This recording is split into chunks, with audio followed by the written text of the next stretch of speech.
Queridos, eu quero fazer agora, já fiz outros estudos relacionados a dízimo, mas hoje eu quero iniciar na verdade, né? Eu vou fazer 3 vídeos. 3 vídeos vão estar falando do dízimo. Qual o propósito? Eu vou provar para você que dízimo não é dinheiro, entende? Você pode ir no hebraico, no grego, no aramaico, qualquer outra tradução, né? Que as pessoas têm costume de, quando ela é confrontada com a palavra, ela fala, não, mas lá no hebraico, no aramaico, o significado da palavra é diferente. Você pode fazer tudo isso que você quiser. Você não vai conseguir me provar que dízimo é dinheiro. Então, vamos lá. Eu vou falar dos 3 elementos. Os temas, né, ou o tema, são 3 elementos do dízimo que eu vou falar. Eu vou falar do vinho, do cereal e do azeite. O vinho está relacionado com vide, com videira, parreira de uva. O azeite está relacionado com oliveira. E o cereal está relacionado com o trigo. Tá? Esses 3 elementos. Esses 3 elementos vão dar 3 vídeos. Então, hoje eu vou falar do vinho, da vide. Tá? Então, vamos para a leitura. Vamos cair para dentro da leitura e chega de introdução, né? Deuteronômio, capítulo 14, versículo de número 22. Certamente darás os dízimos de todo o fruto das tuas sementes, que ano após ano recolher no campo. Então já começa meio secão, né? Tipo uma conversa que um pouquinho antes, no 21, não está falando de dízimo, né? Mas aí Deus, de repente, ele fala, olha, certamente darás os dízimos. É como se fosse uma resposta. Se você for lá em Gênesis 28, Jacó está fazendo promessa para Deus, né? Olha, se o Senhor me abençoar, me dá vestes e pão. Pão é Cristo, né? E vestes é transformação de corpos, né? É nesse sentido que a ideia que a Bíblia está dando, né? Nessa viagem, nessa empreitada, né? Nessa jornada que eu pretendo fazer, né? E voltar em paz para a casa do meu pai, né? De tudo eu vou te dar o dízimo. Então, se você procurar na Bíblia, você não vai encontrar Jacó dando dízimo, tá? Não vai estar escrito, né? Mas aqui é como se Deus estivesse dando uma resposta para Jacó daquela conversa. Certamente você vai ter que dar o dízimo, Jacó, porque aqui está falando para os filhos de Israel, filhos de Jacó, tá ok? Verso 23. Na presença do Senhor teu Deus, no lugar que ele escolher para fazer habitar o seu nome, comerás os dízimos do teu cereal, do teu vinho, do teu azeite e dos primogênitos das tuas vacas, das tuas ovelhas, para que aprendas a temer ao Senhor teu Deus todos os dias. Então, olha só quanta coisa que Deus está falando aqui, né?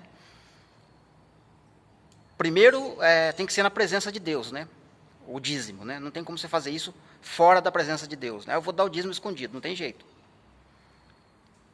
Vou dizimar escondido, não tem como. Ele está falando que tem que ser perante, na presença do Senhor Deus. E também tem que ser no lugar que ele escolher para fazer habitar o seu nome. Você sabe onde ele escolheu? Ele escolheu Jerusalém, certo? Só que a Jerusalém que ele escolheu, né, é aquela que desce do alto, não é a Jerusalém terrena. No Antigo Testamento serviu como sombras, né? Os dízimos eram levados para lá. Mas você vê que depois que muda para o Novo Testamento, ninguém mais vai levar dízimo lá em Jerusalém, entende? Para fazer habitar o seu nome. Então tem um lugar que habita o nome dele. Aí, quando você entendeu essa parte, comerás os dízimos. Então é alimento. É para comer o dízimo, entende? Você vai dizimar, mas você vai comer esse dízimo. Então é um alimento. Isso é importante compreender. Do teu cereal, que é o trigo, do teu vinho, que está falando da videira, né? Da parreira de uva, vide, e do teu azeite, que é da oliveira, que vai dar azeitona. E dos primogênitos das tuas vacas, né? Vaca porque faz referência ao leite, né? Na terra que mana leite e mel. E das tuas ovelhas. Ovelha serve para a gente entender. As ovelhas serviam de instrumento de sacrifício, né? Elas eram mortas, né, para pagar o pecado do povo. Ovelhas, cordeiros, pombinha, bastante animais, né? Mas ovelhas está inclusa, né? E também essas ovelhas fazem alusão a nós, que somos ovelhas, tá? Zacarias, capítulo 11, vai dar uma pincelada sobre isso, né? Apacentai as ovelhas destinadas para a matança. Paulo também vai falar que nós somos como ovelhas. Somos como ovelhas que somos conduzidos para o matadouro. Tá?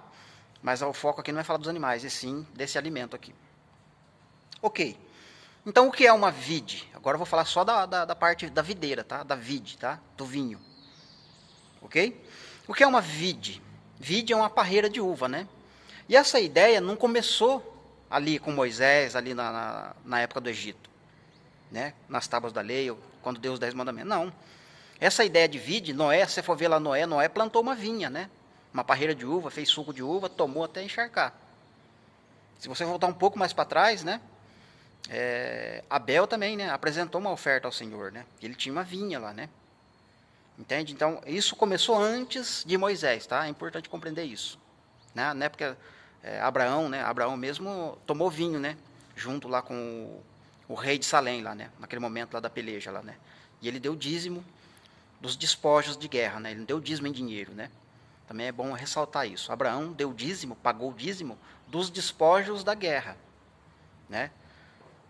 Naquela época tinha dinheiro, porque Abraão comprou uma terra, né? Porque ele comprou para sepultar Sara, por 400 ciclos de prata, um lugar para sepultar sua esposa Sara. Então, naquela época também tinha dinheiro. Então, Abraão teria dado dinheiro, 10% do que ele tinha lá no bolso, não sei, de dinheiro, para o rei de Salém. Não, ele deu dízimo dos despojos da guerra. E se você observar que despojo da guerra que Abraão ficou foi as almas. Foram pessoas, né? Ele não quis bens, né? Eu não quero nem uma correia de sandália. Ele ainda falou para o rei lá o outro rei lá que estava junto. Não quero nada disso. Só quero as almas, né, que me pertencem. E essas almas são os despojos da guerra. Então ele dizimou das pessoas, né? Ele deu dízimo, 10%. Então vamos lá.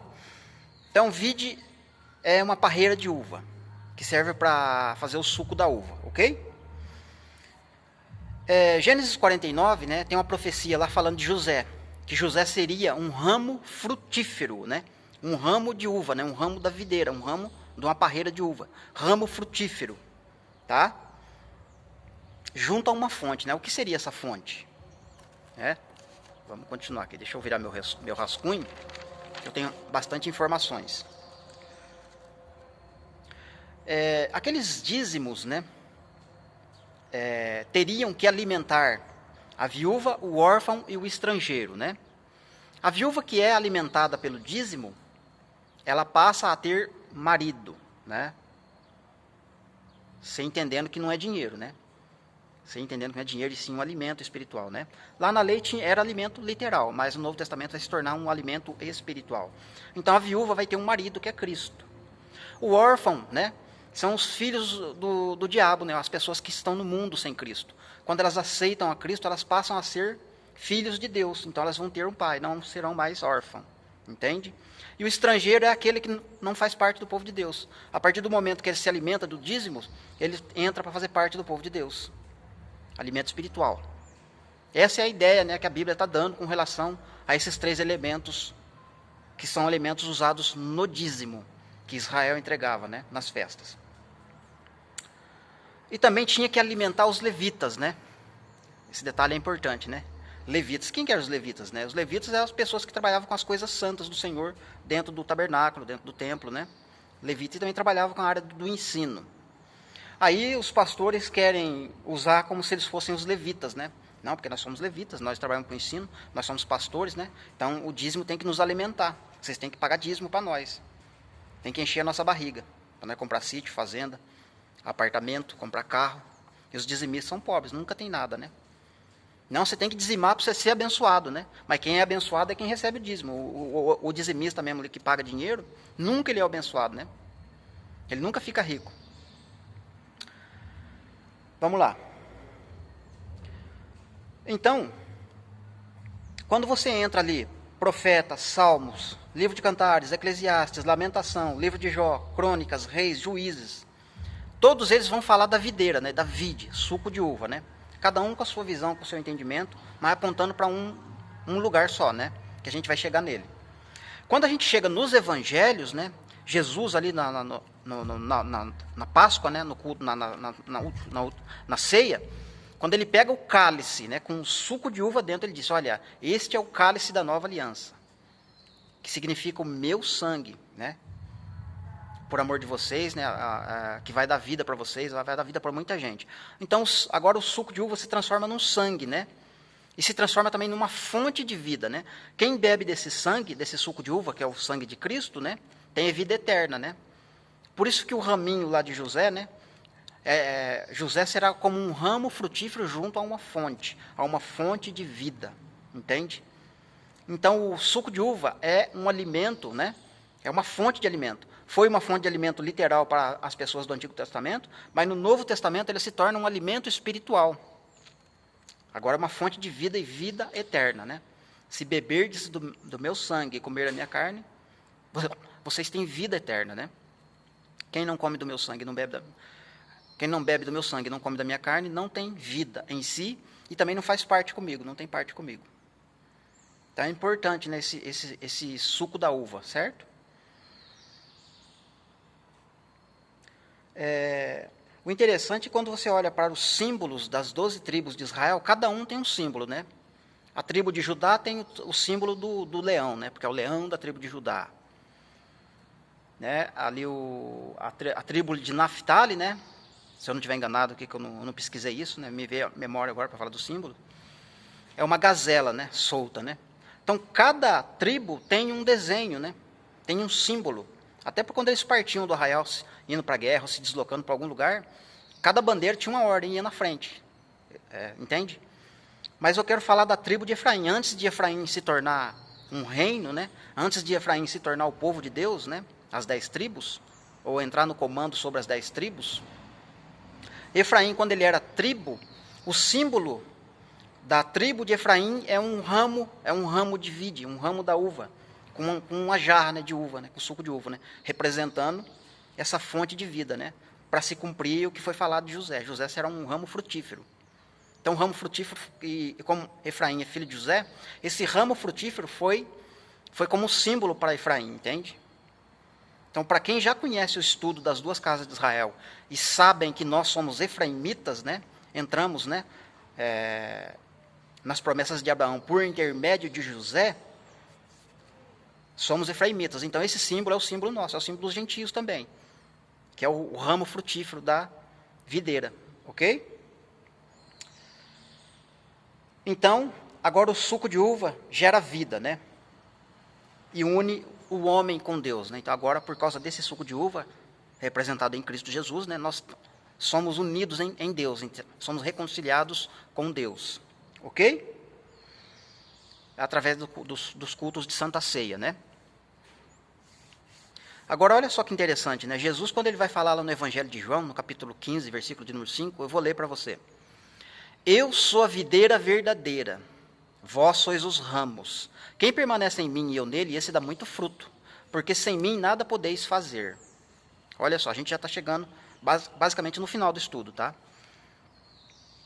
Tem 3 pontos para me pontuar com vocês. Esse do Evangelho de João, capítulo 15. Quero falar algumas coisas do Apocalipse e depois a gente vai falar lá do livro de Josué, onde tem 2 homens carregando um cacho de uva enorme, né? Esse ponto é importantíssimo a gente entender, né? Então, Jesus está falando que ele é a videira, né? Lembra que tinha uma parreira de uva? Então, Jesus é a parreira de uva, é a videira. José, foi profetizado para José que ele se tornaria um ramo frutífero, passou para Efraim. Efraim somos nós somos o ramo frutífero. Na ponta desse ramo tem que dar fruta, entende? E a fruta que vai dar na ponta desse ramo é uva, certo? Pode pensar, é esquisito um pouquinho. Para e pensa para você ver. A parreira de uva, ela vai dar uva, entende? Os frutos que Jesus está falando aqui é para dar fruto de uva, é uva, entende? Quando eu gero uma outra pessoa através do Evangelho, e ela se torna filho de Deus, né? É como se eu estivesse dando fruto, entende? O meu ramo saiu uma uva, uma pessoa. Uva significa uma pessoa. Olha para você ver para onde que está andando o dízimo, hein? Dízimo é dinheiro ou dízimo é uma pessoa? Segundo o que a gente está vendo aqui, o dízimo são pessoas, né? Nos 3 elementos a gente vai estudar isso, vai apontar para pessoas, né? Então Jesus está falando, eu sou a videira, vocês são os ramos, né? Se vocês permanecerem em mim, se conectar comigo, vocês vão dar frutos, vão dar muitas uvas, certo? Só que tem mais um detalhe que Jesus falou aqui, né? Sem mim nada podeis fazer, né? Ou seja, a pessoa que não tiver em Jesus não consegue dar fruto, não consegue dar uva, não consegue gerar uva. Eu sou a videira verdadeira. Por que Jesus falou que ele é verdadeiro? Porque tem outra videira? Será? Exatamente, tem outra videira. Apocalipse 14 vai mostrar lá uma sequência de anjos, né? Uma sequência de coisas acontecendo. E um anjo vai falar para o outro: pega a sua foice afiada, porque a videira da terra está madura. Faça a colheita na videira da terra. Mas olha só que estranho, né? Como que eu vou colher uva de foice? Né? A uva você não colhe com foice. Até porque o cacho de uva ele é pequeno, né? Você vai pegar com a mão, talvez até com um alicatinho para cortar, né? Para não prejudicar o ramo, né? Usa um alicatinho ali, você corta o cacho de uva, vai pôr na cestinha. Né? Eu já trabalhei da colheita de uva, de várias colheitas, né? Sou da roça, tá? Sou da roça mesmo. Então eu trabalhei em várias colheitas que usam o alicatinho para não prejudicar o ramo, né? O ramo da berinjela, da mexerica, laranja para exportação, já trabalhei em tudo isso. Então eu entendo um pouco dessa arte. Então o ramo, né, não posso pegar ali no cacho de uva e puxar, entende? Eu vou detonar o ramo. Então você corta com o alicatinho, beleza. Mas agora se você está com uma foice na mão, você vai estragar o ramo, né? Você pode cortar um ramo, 2, 3 ramos junto, vai fazer uma bagunça. Mas a ideia que a Bíblia está dando, na verdade, essa foice vai cortar, na verdade, a videira inteira, porque a videira é falsa. Se você ler, eu vou ler o texto para você. Versículo 18, né? Apocalipse 14, versículo 18 e 19. Saiu ainda outro anjo do altar, aquele que tem a autoridade sobre o fogo, e falou em grande voz, dizendo, aquele que tinha foice afiada: pega a tua foice afiada e ajunta os cachos de uva, olha aí, cachos de uva, da terra, e faça a colheita, porque as uvas já estão maduras. Então o anjo passou a sua foice na terra e fez a colheita da videira da terra, e a lançou no grande lagar da cólera de Deus, né? No caso, a ira, né? Demorou um pouquinho para me entender esse ponto, tá? Por que a Bíblia está mostrando aqui que os ímpios, né? Na verdade, essa árvore falsa, essa videira falsa, é os ímpios. Apocalipse 11 mostra esses mesmos ímpios pisando na cidade santa.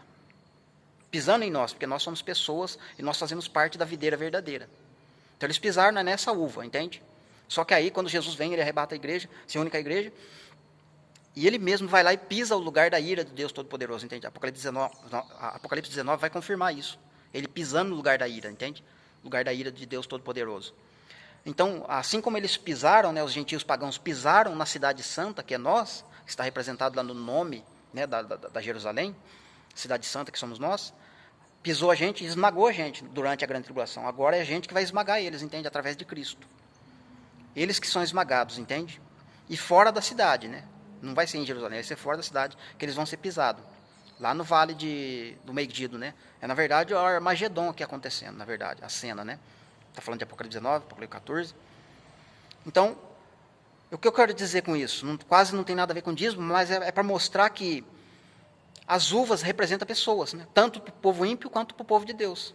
Entende? Jesus falou que ele é a videira verdadeira, representa nós. Mas essa outra videira aqui representa o povo ímpio. E Deus está chamando de uva, entende? Elementos do dízimo. Certo? Vamos ver o que a gente tem aqui, para finalizar agora. A gente vai falar um pouquinho do milênio, porque precisa, para encaixar algumas coisas, né? Porque tem umas pontas soltas. Agora, no milênio, esse elemento, né, tem que continuar a se alimentar. Por quê? Porque o dízimo, né, é uma ordenança por estatuto perpétuo. Se o dízimo for dinheiro, né, como é que eu vou continuar dando dinheiro no milênio? Depois que Cristo vir me buscar, eu vou continuar dizimando a Deus em dinheiro. Não tem jeito, porque Deus não precisa de dinheiro, né? Muito menos no reino milenar não vai precisar dessas coisas, entende? Então o dízimo não é dinheiro, é estatuto perpétuo. Lembra lá que o dízimo tinha que alimentar a viúva, o órfão, o estrangeiro e levita? Quando chegar no período milenar, quando Cristo arrebata a igreja, né, derrubou a videira falsa, esse vinho tem que continuar servindo de fonte de vida, mas agora ele vai alimentar as nações, o restante das nações. Eu falei um pouquinho do milênio no vídeo anterior, né? Caso você está assistindo tem um vídeo que eu falei um pouquinho antes sobre o milênio, né? Das coisas que vão acontecer no milênio. Entende? Justamente para dar um gancho, para dar uma entrada aqui, para a gente falar disso aqui. Então, agora a igreja, que é o suco da uva verdadeira, vai alimentar o restante das nações no período milenar, entende? Com suco de uva, mas agora com alimento espiritual para eles. Entende? Porque é estatuto perpétuo, tem que continuar isso, entende? E aí vai entrar a questão do levita, né? Como que o levita vai ser alimentado no milênio? Porque o levita não tem herança, né? Então aí vai entrar um outro estudo, que não vai dar para mim entrar agora assim de imediato, mas eu vou pontear algumas coisas, né? Então os levitas, né, eles fazem parte, na verdade, da linhagem de Zadok, né? O irmão Igor, o irmão Pedro, do canal ID, e o irmão Luiz Shimoyama, do canal Reino Eterno, o irmão Igor, do canal Venha Teu Reino, né? Esses três irmãos, né, estão fazendo uns estudos relacionados à linhagem de Zadok, né, mostrando ali. Inclusive, eles têm uns vídeos, né, falando do milênio, um estudo até maravilhoso, inclusive, eu indico, falando ali do período de Ezequiel 40 até o 48, onde a gente não consegue encaixar aquele período, nem agora para a nossa época, e nem no passado, né? E é uma coisa que precisa acontecer ainda, né? E lá está a linhagem de Zadok, dos levitas, que vão estar no milênio. Não vão ter corpos glorificados como a gente. Entende? Então esse dízimo vai alimentar o restante das nações, mas também vai servir de alimento para eles, né? Porque a gente vai estar passando instruções para eles. Ou seja, vai estar alimentando eles, né? Como foi a ordenança, né? Porque o dízimo tem que alimentar esses três grupos de pessoas, mas também tem que alimentar o levita dentro da cidade, porque ele não tem herança. Tá certo, meu querido? Eu sei que é difícil, é bem complicado, né? Ainda mais quando você aprendeu diferente, de uma forma totalmente diferente, né? Você acha que você é levita, né? Você acha que você é da linhagem de levita, mas não tem nada a ver. Nós que somos cristãos em Cristo Jesus, fazemos parte da ordem de Melquisedeque, não da linhagem de Arão, levita, esses caras, entende? A Bíblia vai chamar de sacerdotes rebaixados. Eles vão estar ali no milênio, mas eles vão ter um cargo abaixo da igreja, entende? A igreja está num nível superior, na ordem de Melquisedeque. Então nós somos da ordem de Melquisedeque, linhagem de Melquisedeque, não da linhagem levita ou Arão. Tá ok? E como eu já falei que é estatuto perpétuo, agora vamos entender a questão do cacho de uva lá do livro de Josué, de Números, né? Mas também está lá em livro de Josué, né? Então quando Moisés manda 12 homens para espiar a terra, eles vão espiam a terra. E aí a Bíblia vai dizer, né, eu vou ler o texto aqui, pelo menos o verso, né, para a gente pontear algumas coisas que são interessantes. Números, capítulo 13, versículo 23. Depois vieram até o vale de Escol, né, entre Jerusalém e Efrata, né, Efraim, é um vale ali, perto da região de Benjamim também. E dali cortaram um ramo de vide. Nesse ramo de vide, olha o ramo aparecendo, hein? Nesse ramo de vide com um cacho de uva, o qual trouxeram 2 homens, precisou de 2 homens para carregar esse cacho de uva, em uma vara, como também romãs e figos, né? Apareceu a romeira e a figueira aqui também, né? Mas olha só que interessante, por que precisou de 2 homens para carregar um cacho de uva? E por que tem que ser numa vara, né? Você lembra lá de Ezequiel 37, né? Para quem conhece as 2 casas vai ficar claro isso, né? Vai ficar perfeito. Vai aplaudir, inclusive, vai ter acréscimos, né? Para quem não conhece vai ser difícil de entender. Ezequiel 37, a partir do 15, né, o Senhor Deus fala para Ezequiel, filho do homem, pega o pedaço de madeira que esteve na mão de Judá, e pega o outro pedaço de madeira que esteve na mão de Efraim, junta os 2 na tua mão, de maneira que esse pedaço de madeira vai se tornar um só na tua mão. Né? Isso ele está falando da unificação dos 2 reinos, né, casa de Judá e casa de Israel. Judeu e gentio, juntando num só corpo. Por isso vai ficar num só a vara, né? Isso Cristo fez lá na cruz, né? Tá certo? 2 pedaços de madeira. Depois a gente tem também Zacarias capítulo 11, né, quando ele fala lá que ele foi chamado para apacentar as ovelhas que foram mortas, né? E aí ele pegou 2 bordões, né, 2 pedaços de madeira, 2 cajados. Um eu chamei de bondade, de graça, e o outro eu chamei de união, né? A de união ele chamou que é a casa de Judá, e a graça é a casa de Israel, né, Efraim. E no fim das contas ele vai quebrar os 2 pedaços de madeira, né, para se tornar um só, né? Para mostrar que só tem um pastor para eles, né? E aqui o que a gente está vendo? 2 homens carregando o cacho de uva. E qual é o contexto? O contexto é de entrada para o milênio, entende? Entrada na terra prometida. Então, quando nós entrarmos na terra prometida com Cristo, um judeu e um gentio vai carregar o cacho de uva, entende? Ou seja, vai levar alimento para as nações. Porque você lembra que uva é um alimento espiritual, entende? Uva é alimento espiritual. Então, um judeu e um gentio, 2 testemunhas, vão carregar a uva, isso é, vão levar alimento para o povo, numa vara. Apocalipse 11, né? Foi-me dado uma vara, um caniço, para medir o altar, o templo e neles que adoram, né? Então lá vai estar falando das 2 testemunhas, na verdade ali está mostrando que já uniu, né? Foi-me dado uma vara, João viu uma vara só, entende? São 2 reinos? São 2 reinos, mas agora unificou, é um só. Mas como é judeus e gentios, aponta para duas pessoas, dois homens, duas testemunhas, né? Dois profetas. Esses dois homens estão carregando, né? Numa vara que é Cristo. Se não tem Cristo, não tem como carregar o cacho de uva.